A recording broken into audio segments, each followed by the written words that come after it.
You haven't lived until you've heard the show Americans are talking about. The show that launches its listeners to the height of humanity. The audio hour that travels the landscape of adventure. The sound that comforts more than the clip of your first bolt. It's the Ogden Outdoor Adventure Show!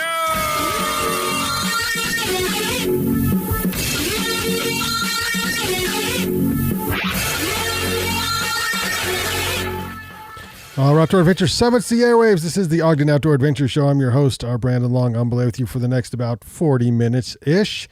By my side in Zoom land is the best co-host in all the land, Todd of the Top. How are you doing this week, Todd? Dude, I'm good. Guess how many Zoom calls I've had today, and tomorrow's even busier than today. Okay, so I'll shoot. I'll go 5 today. 5 sounds like a lot. This is my 7th Zoom. What the hell? 7th Zoom. I got 9 tomorrow scheduled. It's because the schedule is now open for fall semester. And so students are starting to give a little bit of thought to their upcoming semesters. And so it's just back to back to back to back. And then I squeeze in meetings, just a few meetings in between that. And yeah, today is one of those days. And tomorrow is even worse than today. And when I say worse, I mean I get a lot done, but more Zoomies. That's a lot of meetings. This is the last Guinness in our fridge. Oh, we got to get some by next Friday. I'll bring some beer. Okay. I need one. I'm already thinking about one in the studio next Friday one. for band session. So, yep. My fridge doesn't even have any right now, and I always do because I finished up. Last week was like midtermy or the week before, so I drank mini beers. Well, it was also restock deadlines for all of the yes, grants. Exactly, all the things. Yeah, that all got sent on. Everything got done, and I thank Guinness and other beers for it. So I just need to restock. So. Well, this week's show is going to be visually heavy. So if you are currently listening podcast only, thank you so much for listening. Check us out on YouTube at the Banyan Collective, because I do have some video heavy elements in this particular show this week. Starting off with a weekly happy, which includes surfing goats. I'll give you a trip report on the Emcee'ing Run to the Hills. Hint, it was rainy. I'll give you one thing on the docket. In the news, a snow report, Davis SAR for the win, death in Acadia National Park, and Africa locust plague, a new Alpha Jax electric vehicle, which is styled and looks really cool. It looks like a Baja Bug. Do you remember the VW Baja Bugs? It's sort of like that. Oh, yeah. A ski near miss, a musical Fitz Roy, climbing merger, and then the worth watching section is what, and hopefully this plays on. We're going to try something different here next week, hopefully, as far as our format and Zoom and stuff, because playing videos doesn't always work through Zoom. But this contains Bear Grylls, and we have to be able to see Bear Grylls. So this is a worth watching. There's breaking news on Bear Grylls. We got to watch it. I'll give you a Gear 30 segment, quote of the week, outdoor jukebox, and which includes an up-and-coming Vance. I got the wrong Dave last week. I said Dave Quackenbush. It's not Dave. It's Dave Garofalo is coming up. I got the wrong Dave. Those are both impressive last names. Well, sorry. And they're not even, they're both awesome personalities, but in totally different ways. So all this and more on Ogden Outdoor Adventure Show. 372 surfing goats, locusts, and Bear Grylls exposed. So let's charge.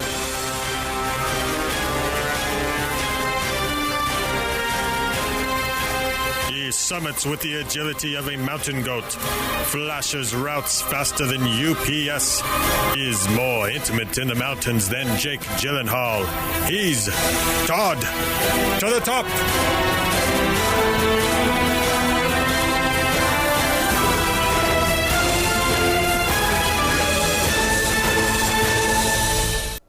I think I'm going to try that again. It's surfing goats, locusts, and Bear Grylls exposed. How about that?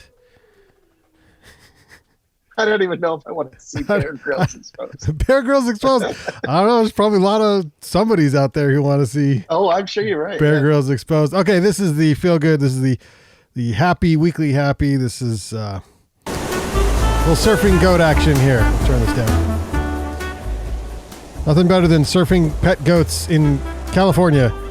Pismo went surfing on his own birthday. Pismo the goat. Giant surfboard, like a giant surfboard. So he helps teach children how to surf. I feel honestly called like to bring joy to people, into people's lives, and for some reason I got goats, and some reason I got goats. I took up surfing, and for some reason I have a love for working with kids, and it all works together. It was really like fun because you get really watery, but first when it's your first time it feels scary, but actually after you keep on doing it, it's really fun. Pismo and Grover help the children learn how to surf. That's your feel-good story. Your weekly happy here on the Ogden Outdoor Adventure Show. That's a good one. And we got to meet Goats McGregor. Which I hope he goes by Goats McGregor. Oh, so man. I don't know. Okay, so right before we get to I guess our events for the week, I do want to give a quick emceeing, I don't know, the run for the hills. It was rainy. It was muddy. It was snowy on top. But I had to get up at 4 a.m. to get there, about 4:30 in the morning, to get there by 6 so that I could set up in the rain. Man, it puked rain. You should have seen how I think the van is still drying out. My favorite thing after race day was everyone posting videos to Instagram of them dumping the rain out of their ski boots. They were just dumping rain out of their boots. Excuse me. It was a lot of rain, but people had fun. I was trying to bring the rock and roll stoke. I had my 80s outfit on with the wigs and things, and I kept it on the whole time. There was no stopping. And I don't think I've ever been that rock and roll stoked at 7 o'clock in the morning, like ever. Like, I think we were full on drinking beers by 10, and I probably could have started at 9 a.m., but it was like whiskey shots and beers at like 10. And that was it the power of that mullet, that hair? I think so. It's like, energized you. I probably should have had some hard drugs too, but let's just say if that was legit mullet hair from that time period, there was residual drugs in that hair. In the hair. Yeah. Yeah. There were 35-ish people who signed up. I don't know how many people started the race. Not that many. Not all of the people who started finished. It was the very first. It was the annual Run to the Hills ski mountaineering race at Nordic Valley. Proceeds went to benefit Ogden Avalanche. We had a good time. I don't know if any of the racers did. So we did give out costume contests. This one, I think it was a girl, rode a raptor the entire time. So it's like an inflatable dinosaur that looks like you're riding on top of. She ski mountaineered with a freaking dinosaur between her legs the entire time. Another guy showed up in jorts, like jean short cutoffs. It was cold too, man. So I don't know, but he made it. So he won and she won for costume contest. It was it was fun, definitely memorable. I'm not going to forget it anytime soon, but I don't know if I want to repeat that anytime soon. Let's do the race again, but let's have like the opposite weather next time. So, and cold and wet. I'm just lucky you didn't come down with food. I mean, that's just a recipe for being sick the next day or two. The next day I was feeling like, not very good. And I was down in airborne, I'm like popping airborne because I thought that wasn't the healthiest day I've had in a while. Cold and wet and standing in it. Standing in it. Oh my God. All right. So on the docket, by the way, the Outdoor Adventure Center, I confuse it with the Ogden Outdoor Adventure. Outdoor Adventure Center is new, the new Weber Outdoor Program Center. They have what's called the TTC. That's the Weber State Technical Training Center. That is I'll share the screen real fast. Let's see, share screen. That's where they teach all the fun stuff there, the rock climbing and things, instruction and equipment. So they do belay, There's rope climbing hours, bouldering hours. It's open to the public, but I think you've got to look. They've got like a current climber count, 6 climbers in there, because they got to watch how many they have in there at any one time, which is pretty cool. And they got a little climber count, so you can see how many people are there, if it's busy or not busy. And this is at weber.edu/outdoor. Now they do have Learn to Belay classes, so you can go check out the Learn to Belay classes if you're not sure how to do that yet. All participants will be required to complete a boulder orientation before initial admission and before participating in the open bouldering hours. Your wild card is required for admission. All participants under the age of 16 must be accompanied by an adult. I don't know how much it is. There's courses, a Learn to Belay and a Learn to Lead. Here we go. Fees. If you are a student up at Weber State, this is free. Go climb for free. Todd, you can do this. You can just flash that ID and go to the climbing wall. General public, it's $14 a day plus tax. And then you can get a punch pass for $110 for 10 visits. So cool stuff. And that is open. It's up there at Weber State, the TTC. It's the Technical Training Center and Climbing Wall. So there you go. Yeah, I want to check that out. I haven't even been over there yet.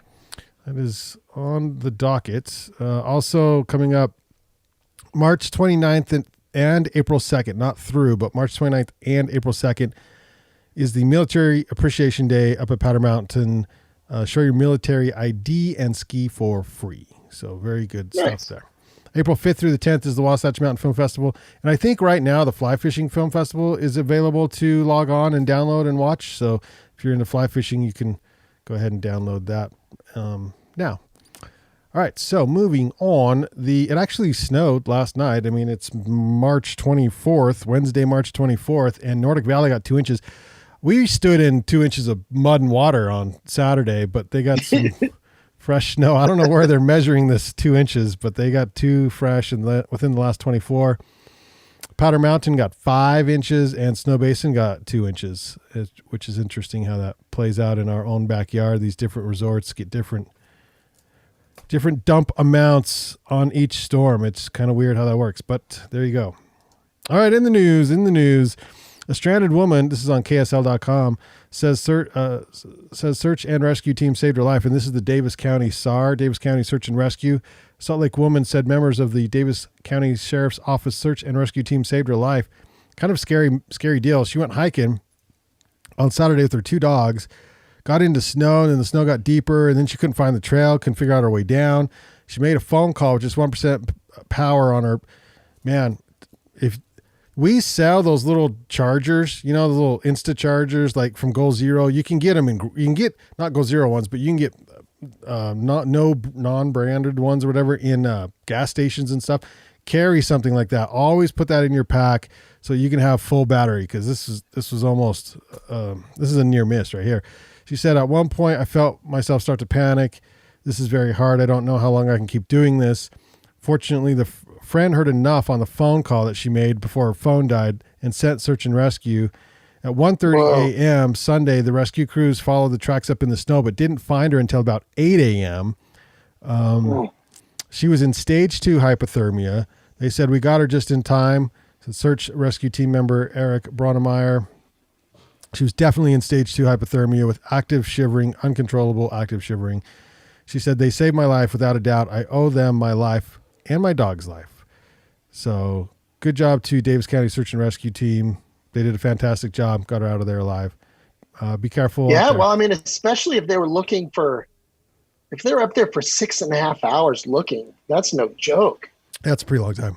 Yeah. In the middle of the night. Yeah. Yeah. Didn't work out as well for some hikers in Acadia National Park. Now, I've been to Acadia National Park. It's in Maine. It's not a very big park, and you can actually drive to the top of the mountain there, and there's a little gift shop and everything, and you can hike to the top. It's not very tall, but it's woodsy. It's Maine. The bodies of 2 hikers were recovered from Acadia National Park over the weekend. It was suspected that they fell 100 feet from an icy cliff on Door Mountain. The couple's from Massachusetts and was vacationing in Bar Harbor. The family members became worried when the 2 didn't check out of their hotel room. It's a beautiful area. I don't know if you can see this, Todd. This little circle up at the top, it says Lubec, Maine here. That's where my father-in-law's from. And so we took a vacation. We landed somewhere in Portland over here, Portland, Maine, and we had to drive 295 all the way up to. It's like a nice drive, though. Probably scenic. I was like barely awake, so it was probably from the flight and everything. But right in the middle there is Acadia National Park. It's very small. It's surrounded by the ocean. It's very beautiful. It has a little tiny beach on there you can hang out at, climb the mountain. But sad news on this day. Be careful out there. That's the moral of the story. This is freaking freaky. Because, we've got a plague last year. Here's another plague. Locusts. The locusts are coming. They hit East Africa, and these photos are insane. This is on National Geographic. I don't know if you've seen these yet. I know, like, the natural stuff is... So the volcano erupted in Iceland. Do you see those photos? Those photos are amazing. Oh, yeah. I figured everybody saw those already, but I'm wondering if anyone saw these locust plague photos. These are crazy. So, of course, Nat Geo has these photos, but like there's a picture here of the eagle flying through this mess of locusts. It's just nuts. This is an incredible photo. It's like almost like an art piece. It's just an entire sky full of locusts. It creeps me out. It's wild. They're using pesticides, gallons and gallons of pesticides, but they're not so sure that it's going to be good for the environment. They don't know what to do necessarily in East Africa. It's because they're eating. I mean, they're eating a lot as they go. 506,000 gallons of chemical pesticides have been sprayed over 4.7 million acres at a cost of, the FAO says, $195 million. The spraying is expected to continue this year. What'd they do with no spray? Like, they just die out eventually? You got to wait for them to die out? Or maybe they just run out of stuff to eat, because I mean, those locusts are eating as they go. There's a link on here that says Plagues Explained. I'll have to watch that later. This is crazy. So there's elephants in this picture here hiding underneath a acacia. Is that how you say that? Trees from a swarm of locusts at the Borana Wildlife Conservancy. They just are effing everywhere. And these photos are unreal. Ugh. I'm just not a fan. I'm not a fan of locusts. I'm just not. I don't know if anybody is, but I don't think I recall seeing this good quality of photos of these. Like, it really puts you in it. You know what I mean? Like, this is nuts. Ugh. It's creepy. Anyway, that's going on. If anybody wants to book a trip to Africa, if anybody can even go anywhere right now, but don't put Africa on your list of places to visit. Maybe not those pockets right there. Yeah, somewhere else. Oh man. Okay, this is a pretty cool car. This is that little Baja electric vehicle they're coming out. It's a new company, Alpha Motor Corporation out of California. They call it's a rough and tumble body. They call it a Jax CUV, heavy duty rack with light bar. So I'm going to play this YouTube video. Welcome to Alpha Super Motor loud. Corporation, Ooh. an electric vehicle company from California with a vision to accelerate. Okay, time out. It's from California, but I don't know why they have the guy with an accent talking about it. But because he's got a sexy damn voice. For humanity. Today, we are unveiling the stunning pure electric Jax crossover utility vehicle.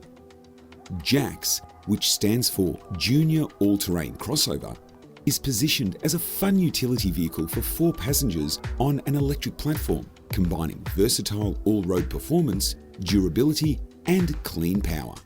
It comes in a 4-wheel drive. I like that little storage. You see that? Like, that's where the engine goes, but it's just, you put your blankets and stuff in there, I guess. There was no engine.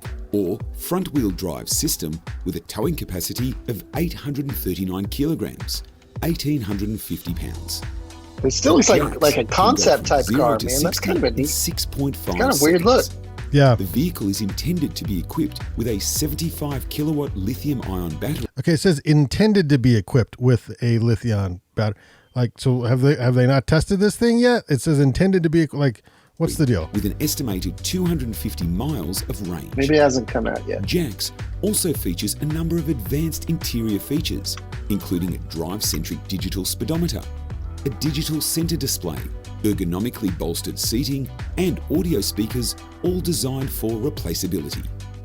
Jax strongly demonstrates the range and versatility of the Alpha Ace product line and is designed for consumers looking for solid four-wheel drive performance. He really does have a cool voice. $38,000 to $48,000. Everyone's giving Elon a run for their money.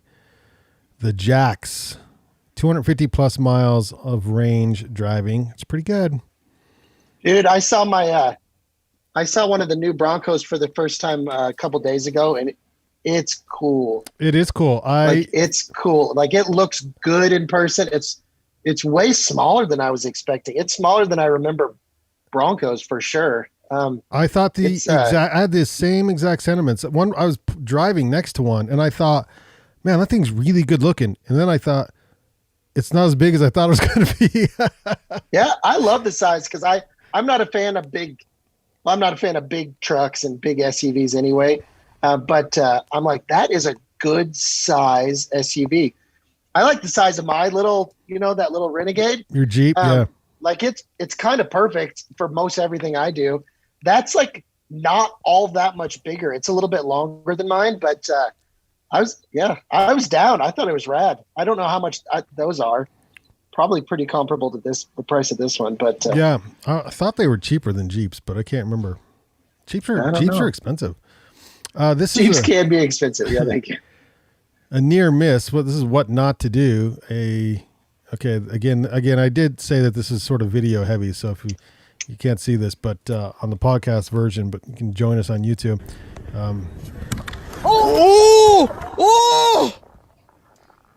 That was a near miss. That was so close. So let's rewind this here. Skier goes off the bump. And I mean, he basically tail taps the skier down the hill from him, basically tail taps the guy's poles. I mean, that's how close he was. Ugly.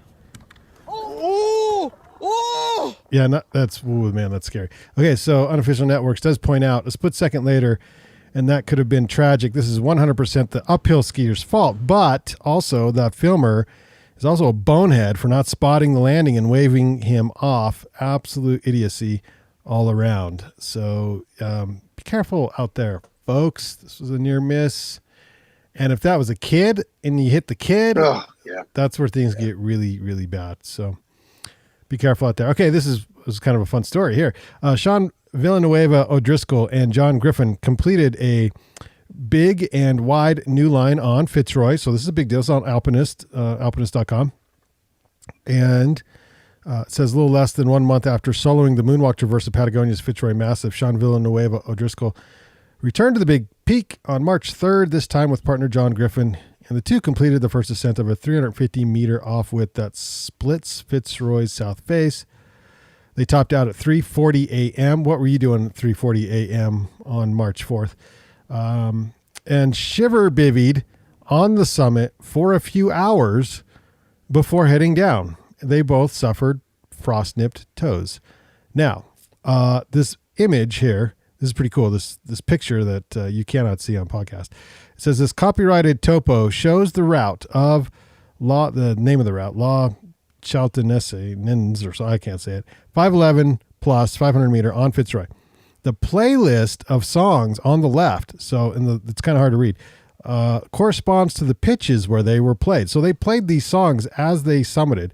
Patagonia guidebook author and creator of this image, Rolando Garibaldi, said he came up with the idea after learning that first ascensionist John Griffin had carried speakers and played music on almost every pitch. And so they started out on the bottom here. First pitch was Simon and Garfunkel's El Condor Pasa. And then the second pitch was Rocky Road to Dublin, which is like the only one I know. I mean, I've heard of Simon and Garfunkel, but I don't know these other songs. And then Stick Figure, Weight of Sound, Nathan Evans, The Weller Man. I don't know this. Deguhugi, the Kolkata, Fidel Nadal, International Love. And then finally topping out to Generation Reggae Love. And they marked the pitches with the music they played while they were on the pitch, which is a pretty cool little map overlay topo that these guys did on their ascent. So good stuff. Love that. I love that graphic. I think that's such a clever idea. And that's a big part of that experience is, what's going to drive you to the next pitch, that's rad. And you know how certain songs you first notice this when you're like a teenager and you go through summer and you listen to certain music, and then 4 years later you hear that song again. It reminds you of that last summer that song is popular. If they're listening to Rocky Road to Dublin at their house, they can remember like that second pitch and what it was like and how, kind of takes you back. So it's a good memorization tool as well, memory tool as well. All right. We have the merger almost being completely and totally complete here. This is from Outside Business Journal. Behind the merger of the industry's two biggest climbing magazines. For years, two magazines, Climbing and Rock and Ice, have battled for readership in the rock climbing community. But now, the two publications are one, with an entirely new look and feel. So to complete its long-awaited rebrand, Climbing Magazine will launch a new website tomorrow, which was today, I believe. Following the publication's merger with Rock and Ice and overhaul of its print mag, the new site puts a final stamp on the completion of the unification of the industry's two biggest climbing publications, an effort that parent company Outside, which also owns Outside Business Journal, which is where this article is, has had in the works for months. The effort began on October 9th, 2020, when Outside, then Pocket Outdoor Media, announced that it had acquired Big Stone Publishing. Buying all the things. So Big Stone Publishing also produced Rock and Ice, Ascent, Trail Runner, and Gym Climber magazines, among others. Immediately after the acquisition, Outside began the process of combining Climbing and Rock and Ice under one title. Still dubbed Climbing. They kept the name Climbing, but transitioned the look and feel. So here's the Spring 21 issue 376 cover of the magazine. It's very clean, very pretty. Climbing, the art of the impossible. I-am. That's wild. That's wild to think that it's just one now. All one. Okay. Well, there's that. All right. Worth watching. Got to turn to YouTube on this one. This is the worth watching. We're going to watch this whole thing. It's 4 minutes. It's about 5 minutes long. Bear Grylls exposed. This is a YouTuber called Justin Wallace. So Bear Grylls they went to the desert, shot a video for a deodorant company in the desert. And it's, of course, very over dramatized. So this very astute climber, what's his name? Justin Wallace, breaks it down, the reality versus the dramatization. So let's go with it. Welcome back to another episode of Climber Cringe. Today we're in the new studio, aka my room, where the magic happens. His new studio. Just kidding. Where the magic happens. They ask you how you are, you just have to say that you're fine when you're not really fine. But just spent half an hour. He's just playing around with that. Trying to figure out how this microphone works. And at the end, I just came to the realization that in my last video... Wait, I got to forward this because I started it earlier last time. It's just another video of Bear Grylls trying to climb. So let's dive into this one. I think sometimes in life we get lost in all the busyness of it. But for me, it's at those sort of times that I go off on my own and I climb. I go to the mountains. Oh, that's the desert, not the mountains. That's my chance to reconnect. I always find I never feel very brave first thing in the morning. Guess we're using the Mountaineer's coil, which you don't really do, especially when you're trad climbing in Moab, because it just kinks up your rope. But my dad always used to say, you don't know how steep something is until you really rub noses with it. And it's true, I think sometimes you need to get right to the foot of it and just start. Sorry, bud, but a single wire gate on your harness isn't gonna do much for you. And then I love that he points all this stuff out. You're not living in the future, you're not living in the past, you're living in the moment.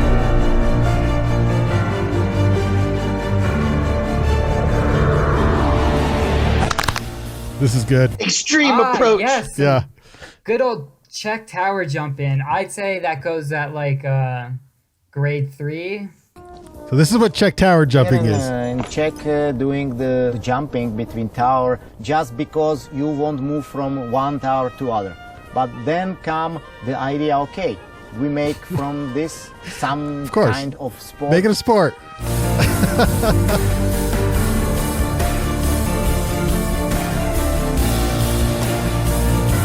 What the hell knot is that? It kind of looks like a bowline, but not really.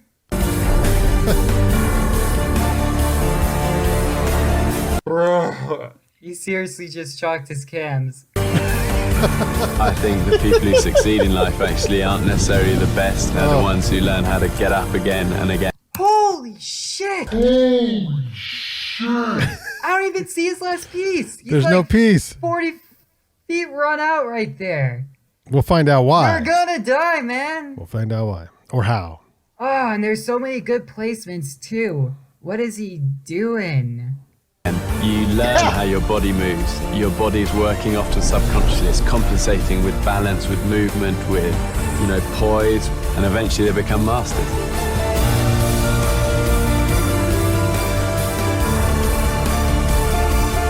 What are those? Oh man, we caught him. We caught him. That sneaky bastard was on top rope the whole time. I should have known. Then I met Strudel. Top rope. He introduced me to top roping. Hi, I have a name Strudel. You don't need to place cams when you're on top rope. All right, I just want to point some things out here real quick. There's no way he is holding his body weight with that one hand in that crack right there.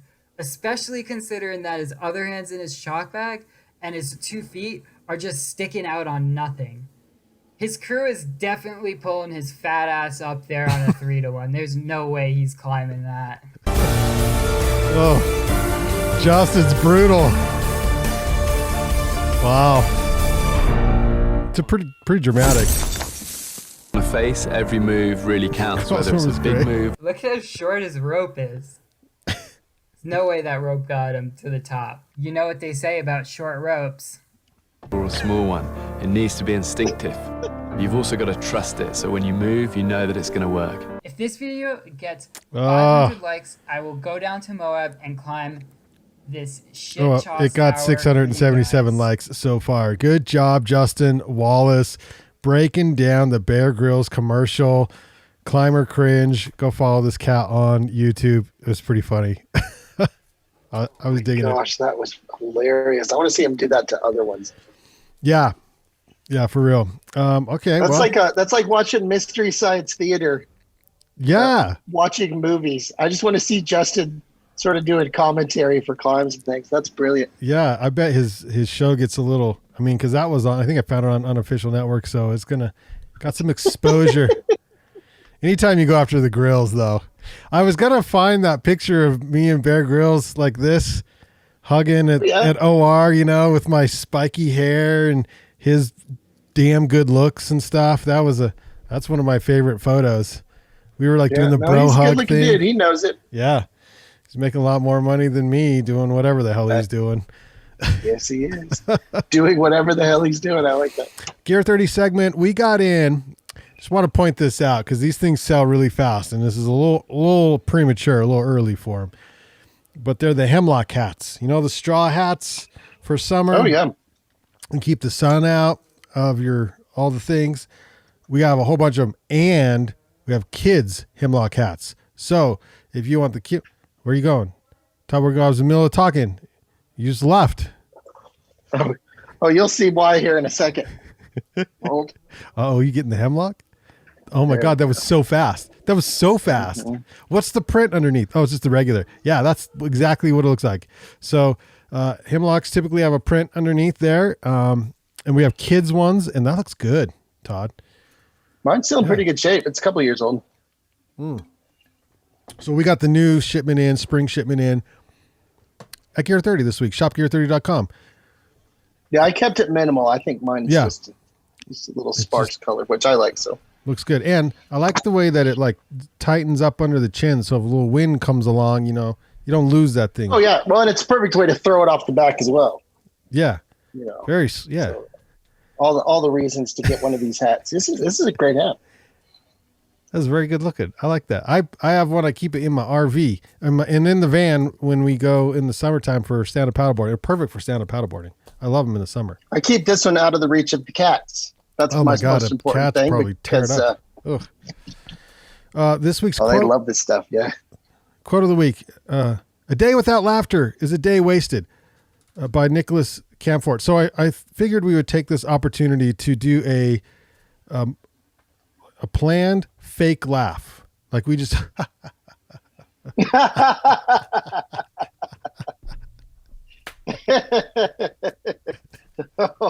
I supposed to be silent? Yeah. Yeah. I don't know. I was. That was my silent. Oh, that was good. You go Silence silent. better. You go silent with the laugh when it's that funny. Like, that's next level fake laugh. Oh my God, that's pretty good. That's all I got, man. You got anything else? It was good. No, just keeping busy with life, etc. But come out to see us a week from Friday. Is it a week from Friday or is it Friday? A week from Friday for our next band sessions. That's a plug from a week from now. That came up we got fast. a couple really good musicians. What's that? That came fast.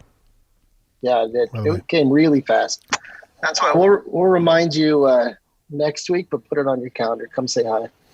It's gonna be a good night. As of now, the weather's looking like it's gonna be really nice that night. So 70 sounds pretty good to me. 70 sounds all I'll be right. honest, that sounds pretty good. Podcast listeners, I apologize for the visual heavy, but not really, because you should follow us on YouTube and watch it there. It's like twice as good because it's It is when Justin is doing commentary on Bear Grylls videos. I know. Yeah, you got to watch it. It's fantastic. So listen, he does a video like that. We have to cover it. We have to cover it. We have no choice. Damn straight. Thank you, Banyan One, for powering today's 372nd episode of the Ogden Outdoor Adventure Show. Listen and subscribe to the Banyan Collective on YouTube. Hit the little bell for notifications, and that helps us out a lot. Look for us on Facebook, Instagram, Apple Podcasts, Spotify, thebanyancollective.com, the Podbean app for Android and iPhones, and then all the show notes. I put all the show notes on YouTube, so you can catch them there, or you can go to the blog at thebanyancollective.com. Want to chat with us or give us some feedback? Hit us up on Instagram at Ogden Adventure. Okay, so I have the correct Garofalo this time. I'm going to let him take us out. This is from our van sessions. Boy, this was a while ago. Let's see. April. About 2 years ago? Yeah, April 2019, which I think he came in March 2019. I can't remember. Yeah, he kind of intros the song, so we'll just let him do all that. So as John Muir would say, the mountains are calling and we must go. Yeah, let's do that. So this song is called Harboring a Clay Pirate, as in a clay pirate, figuring. Got it. You got it. Got it. So up until this point, I had been playing a lot of music that didn't have words because I felt like words cheapen the impact that music can have. And these new songs I'm debuting here tonight they're brand new and they're not released. And it's kind of the evolution of my writing process where I'm able to kind of articulate more than what I used to, where I always just felt the music was just too Which I'm stoked he released these on Van Sessions, which is cool. Check 1, 2. No, you don't know what you're going to get. That's why you're going to come check him out.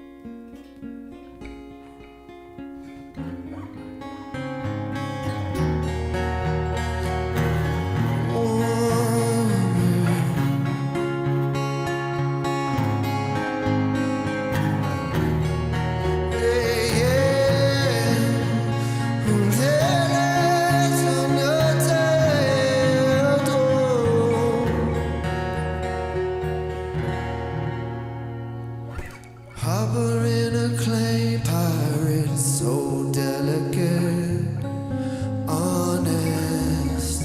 I drown, mystical embrace of thoughts come streaming in. Can't sleep, want more.